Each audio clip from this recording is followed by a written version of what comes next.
క్రీస్తునందు ప్రియమైన ప్రేమధార టీవీ వీక్షకులందరికీ మన ప్రభువును రక్షకుడైన యేసు క్రీస్తు ఘనమైన నామంలో శుభములు తెలియజేస్తున్నాం. నేటి మన ధ్యాన భాగంగా అపోస్తల కార్యములు 13వ అధ్యాయము 1 నుండి 25 వరకు ధ్యానించుకోబోతున్నాం. ఈ అధ్యాయము అంతియొకయలోని పరిచర్య గురించి చర్చిస్తుంది. ఇందులో బర్నబా, సిమియోను, పౌలుతో కలిసి ప్రయాణించారు. క్రీస్తు శిష్యులు తమ పరిచర్య గురించి ప్రార్థించారు, ఉపవాసంలో ఉన్నారు. పరిశుద్ధాత్మతో నింపబడిన తరువాత బర్నబా, పౌలు తమ నుండి విడిపోయి దేవుడు పంపిన చోటికి వెళ్ళాలని అపోస్తులులకు చెప్పబడింది. మిగిలిన వారు తమ సొంత ప్రయాణాలను కొనసాగించాలని చెప్పారు. ఇరువురిపై చేయి వేసి ప్రార్థించాక వారు బయలుదేరారు. తమ గమ్యస్థానానికి చేరుకోవడానికి ముందు పౌలు, బర్నబాలు పాఫు ద్వీపం గుండా వెళ్ళారు. అక్కడ వారు బర్ యేసు అను యూదుని చూశారు. అతడు గారడివాడు, అబద్ధ ప్రవక్త. ఆ దేశానికి అధిపతి అయిన సెర్గి పౌలు సువార్త వినగోరి ఈ ఇద్దరు శిష్యులను పిలిపించాడు. అయినప్పటికీ ఆ గారడివాడు అనే అర్థమిచ్చే ఎలుమా అను అతడు సెర్గి పౌలు సువార్తను విశ్వసించకుండా అడ్డుకున్నాడు. పౌలు అతన్ని మందలించిన కొద్ది క్షణాల తర్వాత ఆ అబద్ధ ప్రవక్త మోకాళ్ళపై పడి చూపు కోల్పోయాడు. ఈ సంఘటనతో పాటు మరిన్ని విషయాలను నేటి ఈ సందేశంలో వినడానికి మనం సిద్ధపడదామా? ప్రియ శ్రోతలు, మీ బైబిళ్ళు తెరవండి. ఈరోజు మన పాఠం అపోస్తలుల కార్యముల గ్రంథం 13వ అధ్యాయం 1 నుండి 25వ వచనం వరకు. సావధానంగా వినండి. అంతియొకయ్యలో ఉన్న సంఘములో బర్నబా, నీగెరనబడిన సుమయోను, కురేనీయుడైన లూకియా, చతుర్థాధిపతి అయిన హేరోదుతో కూడా పెంచబడిన మనయేను, సౌలు అను ప్రవక్తలు, బోధకులు ఉన్నారు. వారు ప్రభువును సేవిస్తూ ఉపవాసము చేస్తూ ఉండగా పరిశుద్ధాత్మ, నేను బర్నబాను, సౌలును పిలిచిన పని కొరకు వారిని నాకు ప్రత్యేకపరచండని వారితో చెప్పాడు. అంతటా వారు ఉపవాసముండి ప్రార్థన చేసి వారి మీద చేతులుంచి వారిని పంపారు. కాబట్టి వీరు పరిశుద్ధాత్మ చేత పంపబడిన వారై సెలూకయ్యకు వచ్చి అక్కడ నుండి ఓడ ఎక్కి కుప్రకు వెళ్ళారు. వారు సలమీలో ఉంటూ యూదుల సమాజ మందిరములలో దేవుని వాక్యము ప్రచురిస్తున్నారు. యోహాను వారికి ఉపచారము చేస్తున్నాడు. వారు ఆ ద్వీపమందంతటా సంచరించి పాపు అనే ఊరికి వచ్చినప్పుడు గారడీవాడు, అబద్ధ ప్రవక్త అయిన బర్ యేసు అనే ఒక యూదుణ్ణి చూచారు. ఇతడు వివేకము గలవాడైన సెర్గి పౌలు అనే అధిపతి వద్ద ఉన్నాడు. అతడు బర్నబాను, సౌలును పిలిపించి దేవుని వాక్యము వినగోరాడు. అయితే ఎలుమ ఆ అధిపతిని విశ్వాసము నుండి తొలగించాలని యత్నము చేసి వారిని ఎదిరించాడు. ఎలుమ అనే పేరుకు గారడీవాడు అని అర్థం. అందుకు పౌలు అనబడిన సౌలు పరిశుద్ధాత్మతో నిండినవాడై అతణ్ణి తేరిచూచి, సమస్త కపటముతోనూ సమస్త దుర్మార్గముతోనూ నిండినవాడా, అపవాది కుమారుడా, సమస్త నీతికి విరోధి, నీవు ప్రభువు యొక్క తిన్నని మార్గములు చెడగొట్టడం మానవా? ఇదిగో, ప్రభువు తన చెయ్యి నీ మీద ఎత్తి ఉన్నాడు. నీవు కొంతకాలము గుడ్డివాడివై సూర్యుణ్ణి చూడకుండా ఉంటావు అని చెప్పాడు. వెంటనే మబ్బు, చీకటి అతన్ని కమ్మాయి. గనుక అతడు తిరుగుతూ ఎవరైనా చెయ్యి పట్టుకొని నడిపిస్తారా అని వెతుకుతున్నాడు. అంతటా ఆ అధిపతి జరిగిన దానిని చూచి ప్రభువు బోధకు ఆశ్చర్యపడి విశ్వసించాడు. తరువాత పౌలు, అతనితో కూడా ఉన్నవారు ఓడ ఎక్కి పాపు నుండి బయలుదేరి పంపూలియాలో ఉన్న పెర్గేకు వచ్చారు. అక్కడ యోహాను వారిని విడిచిపెట్టి యెరూషలేముకు తిరిగి వెళ్ళాడు. అప్పుడు వారు పెర్గే నుండి బయలుదేరి పిసిదియలో ఉన్న అంతియొకయ్యకు వచ్చి విశ్రాంతి దినమందు సమాజ మందిరములోనికి వెళ్ళి కూర్చున్నారు.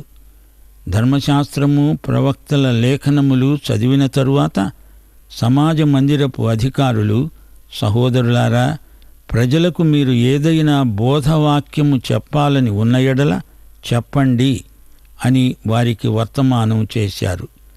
అప్పుడు పౌలు నిలువబడి చేసైగ చేసి ఇలా అన్నాడు: ఇశ్రాయేలీయులారా, దేవునికి భయపడేవారలారా, వినండి. ఇశ్రాయేలు అనే ఈ ప్రజల దేవుడు మన పితరులను ఏర్పరచుకొని వారు ఐగుప్తు దేశమందు పరదేశులై ఉన్నప్పుడు ఆ ప్రజలను హెచ్చించి తన భుజబలము చేత వారిని అక్కడి నుండి తీసుకొని వచ్చి ఇంచుమించు 40 ఏండ్ల మట్టుకు అరణ్యములో వారి చేష్టలను సహించాడు. మరియు కనాను దేశములో 7 జాతుల వారిని నాశనము చేసి వారి దేశములను వీరికి స్వాస్థ్యముగా పంచి ఇచ్చాడు. ఇంచుమించు 450 సంవత్సరాలు ఇలా జరిగింది. అటు తరువాత ప్రవక్త అయిన సమూయేలు వరకు ఆయన వారికి న్యాయాధిపతులను దయచేశాడు. ఆ తరువాత వారు రాజు కావాలని కోరగా దేవుడు బెన్యామీను గోత్రీయుడు, కీషు కుమారుడు అయిన సౌలును వారికి 40 ఏండ్ల వరకు దయచేశాడు. తరువాత అతణ్ణి తొలగించి దావీదును వారికి రాజుగా ఏర్పరచాడు. మరియు ఆయన, నేను యెష్షయి కుమారుడైన దావీదును కనుగొన్నాను, అతడు నా ఇష్టానుసారుడైన మనుష్యుడు, అతడు నా ఉద్దేశ్యములన్నీ నెరవేరుస్తాడని చెప్పి అతన్ని గూర్చి సాక్ష్యమిచ్చాడు. అతని సంతానము నుండి దేవుడు తన వాగ్దానము చొప్పున ఇశ్రాయేలు కొరకు రక్షకుడైన యేసును పుట్టించాడు. ఆయన రాకముందు యోహాను ఇశ్రాయేలు ప్రజలకందరికీ మారుమనస్సు విషయమైన బాప్తిస్మము ప్రకటించాడు. యోహాను తన పనిని నెరవేరుస్తూ ఉండగా, నేను ఎవడనని మీరు తలంచుతున్నారు? నేను ఆయనను కాను, ఇదిగో నా వెనుక ఒకడు వస్తున్నాడు, ఆయన కాళ్ల చెప్పులు విప్పటానికి కూడా నేను పాత్రుణ్ణి కాను అని చెప్పాడు. ప్రియ శ్రోతలు, వింటున్నారా? అపొస్తల కార్యములు 13వ అధ్యాయం నుండి 28వ అధ్యాయం వరకు ఈ గ్రంథంలోని 3వ భాగం. ఇది ఎంతో ఆసక్తిదాయకమైనది. అపొస్తల కార్యములు 1వ అధ్యాయం 8వ వచనం, ప్రభు అన్నాడు, మీరు నాకు సాక్షులై ఉంటారు. సంఘానికే కాదు, సంఘ బిడ్డలమైన మనకందరికీ ఇది వ్యక్తిగతంగా వర్తిస్తుంది. మొదట యెరూషలేము, తరువాత యూదయ్య, సమరయ్య, ఆ తరువాత భూదిగంతాల వరకు మీరు నాకు సాక్షులు. యెరూషలేము అంటే యూద జాతి. నాటి సంఘంలో 100కి 100 పాళ్ళు అందరూ యూదులే, అన్యులు ఎవ్వరూ లేరు. ఆ తరువాత సువార్త సమరయ్యకు వెళ్ళింది. అక్కడ కొందరు యూదేతరులు రక్షించబడ్డారు. ఇప్పుడు సువార్త దిగంతాల వరకు వెళ్ళిపోతోంది. మొదట్లో పేతురు, ఆ తరువాత పౌలు సువార్తను ఎలా విశ్వవ్యాప్తంగా ప్రకటించారో చెప్పబడింది. పౌలు బర్నబాతో కలిసి సేవ చేశాడు. బర్నబా కుప్ర ప్రాంతీయుడు. వీరు ప్రయాణం మొదలుపెట్టారు. ఆ ద్వీపాన్ని దాటారు. పాపు, పెర్గా, పంపులియా ప్రాంతాలకు సువార్త ప్రసరించింది. చిన్నాసియాలోకి వెళ్ళింది. దీన్నే ఇప్పుడు టర్కీ అంటాము. అక్కడి నుండి గలతీ ప్రాంతానికి సువార్త చొరవ చేసుకొని వెళ్ళింది. అంతియోకు, ఐకోనియా, లుస్త్రా, దెర్బే, అక్కడి నుంచి అతలియా, తిరిగి అంతియోకు. ఈ విధంగా సువార్త ప్రయాణించింది. బర్నబా, సౌలు కలిసి వెడుతూ ఉండగా సౌలు పేరు పౌలుగా మారటం విశేషం. ఇప్పుడు పౌలే నాయకుడయ్యాడు. ఇప్పుడు పౌలు, బర్నబా ఇద్దరూ జతపనివారు. వీరిని సౌవార్తిక ఉద్యమ నాయకులుగా, మిషనరీలుగా అభిషేకించటం జరిగింది. గమనించండి, వీరిని అభిషేకించింది యెరూషలేములోని సంఘం కాదు. ఈ దర్శనం యెరూషలేము సంఘానిది కాదు. అంతియోకు సంఘానికి ఈ దర్శనం కలిగింది. వారు ప్రార్థించారు, ఉపవాసమున్నారు.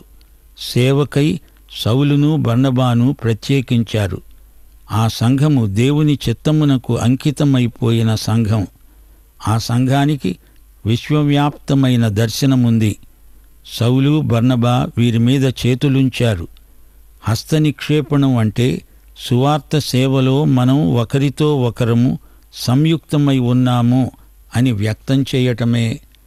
అంతియోకు సంఘం అంటోంది, బర్నబా, సౌలు, మీతో మేము ఉన్నాము. ఈ సేవలో, సేవాభారంలో మనకు భాగస్వామ్యం ఉంది. మీరు మాకు ప్రతినిధులుగా వెళ్ళిపోండి. భూదిగంత సేవ మన లక్ష్యం. అదే అభిషేక సాక్ష్యం. గమనించాలి, వారిని సేవ కోసమై ప్రత్యేకించినవాడు పరిశుద్ధాత్మ. పరిశుద్ధాత్మే వారిని నడిపిస్తాడు. యోహాను, మార్కు వీరితో ఉన్నాడు.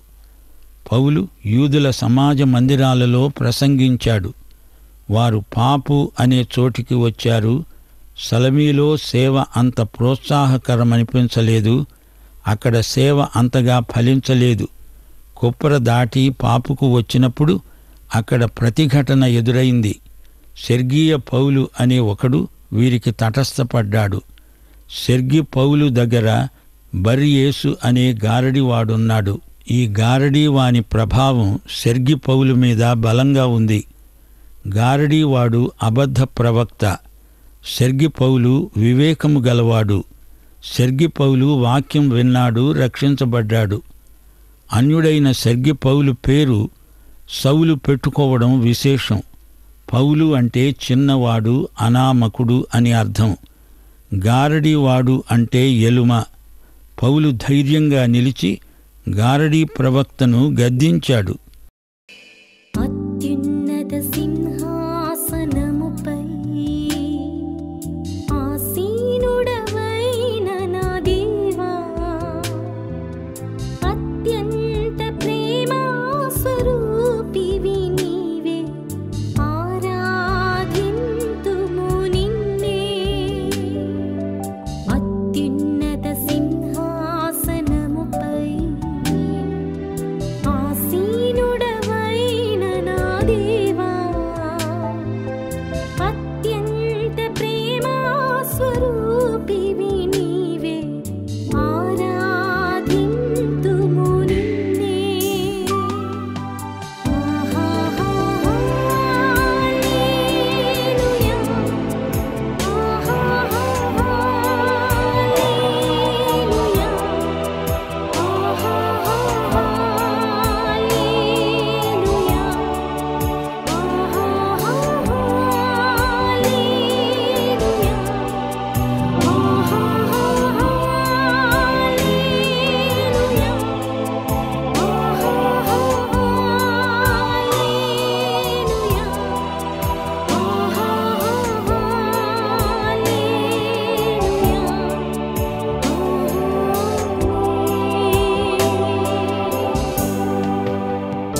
కపటి, దుర్మార్గుడా, నీతికి విరోధి, ప్రభువు యొక్క తిన్నని మార్గాలను చెడగొడతావా?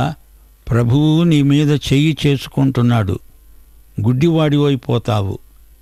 సెర్గి పౌలును ప్రభువు వద్దకు నడిపించి సౌలు తాను పౌలయ్యాడు. ఆధ్యాత్మికమైన చీకటిలో ఉన్న ఎలుమ దేవుడు శపించగా భౌతికమైన చీకట్లో పడిపోయాడు. అపొస్తలిక వరాలు పౌలుకున్నాయి. సూచక క్రియలు, అద్భుతాలు వారి ప్రకటనను, వాక్యాన్ని సమర్థించాయి. ఈ రోజున వాక్యాధికారం మనకు పూర్తిగా ఉంది. రాయబడిన వాక్యం మనకు సంపూర్ణాధికారం. అపొస్తలులకు సూచక క్రియలు వాక్యాధికారంగా ఉపకరించాయి. 2 యోహాను 10వ వచనం అంటోంది, ఎవడైనా ఈ బోధను తేక మీ వద్దకు వచ్చిన ఎడల వానిని మీ ఇంట చేర్చుకోవద్దు, శుభమని వానితో చెప్పనూ వద్దు. సత్య సిద్ధాంతమంటే దేవుని వాక్యం. కొత్త నిబంధన మొత్తంలో మొత్తం సత్యం ఉంది. దానికి ఎవరూ ఏదీ చేర్చేది లేదు, అందులో నుంచి ఎవరూ ఏదీ తీసివేసేదీ లేదు. ఈ గారడీ ఎలుమ సైతానీయమైన కనుకట్టు విద్యను ప్రయోగిస్తున్నాడు. ఆ రోజుల్లో అబద్ధ ప్రవక్తలు సైతాను శక్తితో అద్భుతాలు చేసేవారు. వాటిని చూచి సెర్గి పౌలు ప్రభావితుడయ్యాడు. అయితే పౌలు వాక్య పరిచర్యతో సెర్గి పౌలు ఎంతో మారిపోయాడు. అతడు రక్షించబడడం విశేషం. పౌలుకు ఈ అధికారం యేసుప్రభువే ఇచ్చాడు. యేసుక్రీస్తు సువార్తే గెలిచింది, గారడీవాడే ఓడిపోయాడు. సెర్గి పౌలు సువార్త వెలుగులోకి వచ్చాడు. యేసుప్రభు వాక్యానికి సెర్గి పౌలు ఆశ్చర్యపోయాడు. పౌలు ఓడ ప్రయాణం చేసి పెర్గేకు వచ్చాడు. యోహాను మార్కు తిరిగి యెరూషలేముకు వెళ్ళిపోయాడు. యోహాను మార్కు ఎందుకు వెళ్ళిపోయినట్లు? అతనికి తన స్వంత ఇల్లు, బంధువులు, బలగము జ్ఞాపకం వచ్చారేమో. అమ్మ జ్ఞాపకం వచ్చి ఉంటుంది. ఈ మార్కు తల్లి మరియ ఇంట్లోనే సంఘం కూడుకుంటుంది. యోహాను మార్కు ఈ ప్రయాణాల్లో ఉన్న ప్రమాదాలకు తట్టుకోలేకపోయాడు. ఆ తరువాత యోహాను మార్కును తనతో తీసుకుపోవడానికి పౌలు ఇష్టపడలేదు. పౌలుకు బర్నబాకు మధ్య అభిప్రాయ భేదాలు వచ్చాయి. పౌలు ఇటు, బర్నబా అటు వెళ్ళిపోయారు. పౌలు యోహాను మార్కును అపార్థం చేసుకున్నాడు. అయితే ఆ తరువాత పౌలు వాస్తవాన్ని గ్రహించి యోహాను మార్కును రమ్మన్నాడు.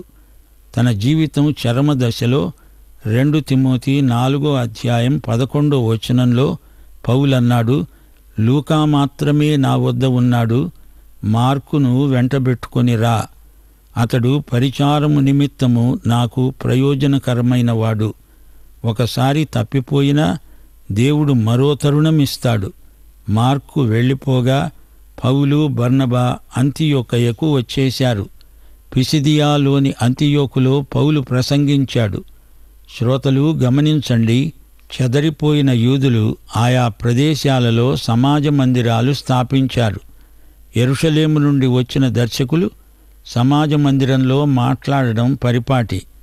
పౌలుకు ఈ ఏర్పాటు ఎంతో సహాయపడింది. పౌలు సమాజ మందిర ప్రసంగ వేదికను చక్కగా వాడుకున్నాడు. పౌలు చేసిన ఈ అంతియోకు ప్రసంగం గొప్ప విలువగల సందేశం.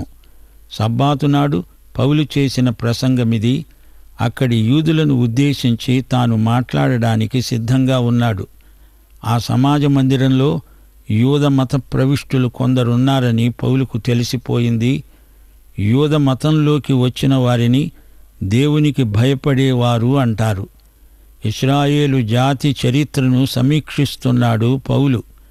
స్టెఫను ప్రసంగంలో కూడా ఇదే విధంగా చరిత్ర సమీక్ష ఉపోద్ఘాతంగా చెప్పబడింది. ఒకప్పుడు మీరు ఈజిప్టులో ప్రవాసమున్నారు. దేవుడు మిమ్ములను ఈజిప్టు దాస్యము నుండి విమోచించాడు. కనాను దేశాన్ని స్వాస్థ్యంగా దేవుడిచ్చాడు. న్యాయాధిపతుల కాలం వచ్చింది. రాజు కావాలని ఏడుస్తుంటే దేవుడు వీరికి సౌలు రాజునిచ్చాడు. తరువాత దావీదును దేవుడు ఏర్పరచుకున్నాడు. దావీదు దేవుని ఇష్టానుసారమైన మనిషి. దావీదు గోత్రమందే యేసు పుట్టాడు. బాప్తిస్మకుడైన యోహాను యేసును గురించి అర్థవంతమైన సాక్ష్యమిచ్చాడు. శ్రోతలు గమనించారా? వారు బాప్తిస్మమిచ్చిన యోహానును ఎరుగుదురు. పౌలు తన ప్రసంగంలో రుజువు చేసిన సత్యమిదే. పాత నిబంధన వాగ్దానములన్నీ క్రీస్తునందు నెరవేరాయి. యూదులు ప్రవచనాలు చదువుతారు కాని వాటి నెరవేర్పు క్రీస్తునందు ప్రవర్తిల్లిందని చూడలేకపోతున్నారు. ప్రియ శ్రోతలు, దేవుని సేవలో నిమగ్నమై నమ్మకంగా ఉన్నవారికి మరిన్ని అవకాశాలొస్తాయి. అవకాశాలు వచ్చినప్పుడు అవరోధాలు, ఆటంకాలు, ప్రతిఘటనలు ఎదురవుతాయి.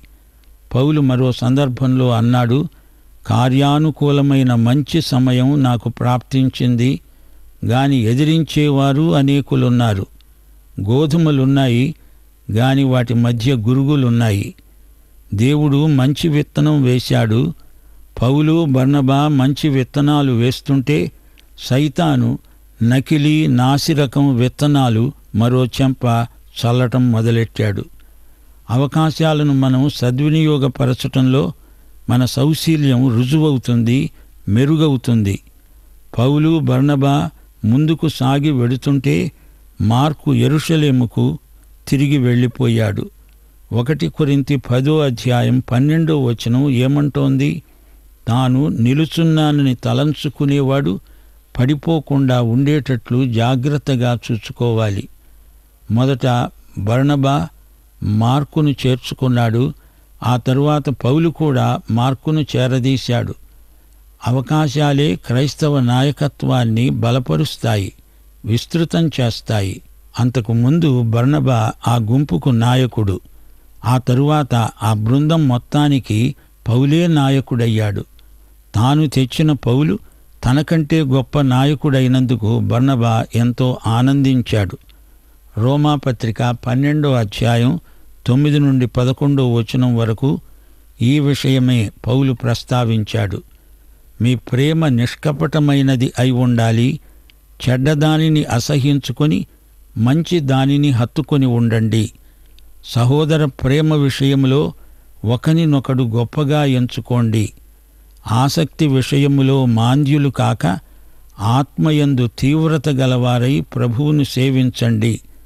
సువార్త సేవ సామూహికంగా ఒక బృందంగా కలిసి చేసేటప్పుడు అందరి ధ్యేయం దేవుని మహిమ. ప్రియ సోదరుడా, సోదరి, మన యజమాని యేసుక్రీస్తు. మన మనసు, తనువు, ధనము అంతా ఆయనదే. మనం గృహ నిర్వాహకులం. ఈ విషయంలో నీ తీర్మానమేమిటి? ప్రభు అయిన యేసుక్రీస్తు వారి కృప, తండ్రి అయిన దేవుని ప్రేమ, పరిశుద్ధాత్మ అన్యోన్య సహవాసము మనకందరికీ సదాకాలము తోడై ఉండునుగాక. ఆమేన్. ప్రియులారా, ఇంతవరకు అంత్యొకయలోని పరిచర్య గురించి కొన్ని విషయాలను తెలుసుకున్నాం. ఇందులో పరిశుద్ధాత్మ దేవుడు బర్నబా, పౌలును పరిచర్య కొరకు ప్రత్యేకపరిచిన విధానాన్ని గమనించాం. క్రీస్తు శిష్యులు తమ పరిచర్య గురించి ప్రార్థించారు, ఉపవాసం ఉన్నారు. పరిశుద్ధాత్మతో నింపబడిన తర్వాత బర్నబా, పౌలు తమ నుండి విడిపోయి దేవుడు పంపిన చోటికి వెళ్ళాలని అపోస్తలులకు చెప్పబడింది. తమ గమ్యస్థానానికి చేరుకోవడానికి ముందు పౌలు, బర్నబాలు పాఫు ద్వీపం గుండా వెళ్ళారు. అక్కడ వారు తనను తాను బర్యేసు అను యూదుని చూశారు. అతడు గారడివాడు, అబద్ధ ప్రవక్త. ఆ దేశానికి అధిపతి అయిన సెర్గి పౌలు సువార్త వినగోరినప్పటికీ ఈ గారడివాడు అనే అర్థమిచ్చే ఎలుమ అనునతడు సెర్గి పౌలు సువార్తను విశ్వసించకుండా అడ్డుకున్నాడు. పౌలు అతన్ని మందలించిన కొద్ది క్షణాల తర్వాత ఆ అబద్ధపు ప్రవక్త చూపును కోల్పోయాడు. ఈ సంఘటన ఆ అధిపతి విశ్వాసానికి దారితీసింది. సంఘము, సంఘ విశ్వాసులు దేవునికి సాక్షులుగా ఉండాలని ఇందులో గ్రహించాం. భూదిగంత సేవ మన లక్ష్యం. ఈ రోజున వాక్యాధికారం మనకు పూర్తిగా ఉంటున్నది.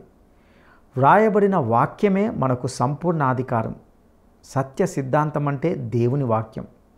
ఈ వాక్యమే సెర్గి పౌలు లాంటి అనేక మందిని మార్చివేసింది. ఇదే వాక్యము అంతియొకయలో పౌలు చేసిన గొప్ప ప్రసంగం ద్వారా అనేక మంది జీవితాలను ఒప్పింపజేసినట్లుగా చూశాం. తాను తెచ్చిన పౌలు గొప్ప నాయకునిగా ఎదిగినప్పుడు బర్నబా ఎంతో సంతోషించాడు. నేటి సంఘానికి ఇలాంటి మనస్సు కలిగిన నాయకులు ఎంతో అవసరం. సువార్త సేవ సామూహికంగా ఒక బృందంగా కలిసి చేసేటప్పుడు అందరి ధ్యేయం, ఉద్దేశం దేవుని మహిమయ్యి ఉండాలి. ఈ వాక్య సత్యాలు మీ జీవితాలకు ఆశీర్వాదకరంగా ఉండులాగున పరిశుద్ధాత్మ దేవుడు మీకు సహాయము చేయునుగాక. దైవాశీస్సులు.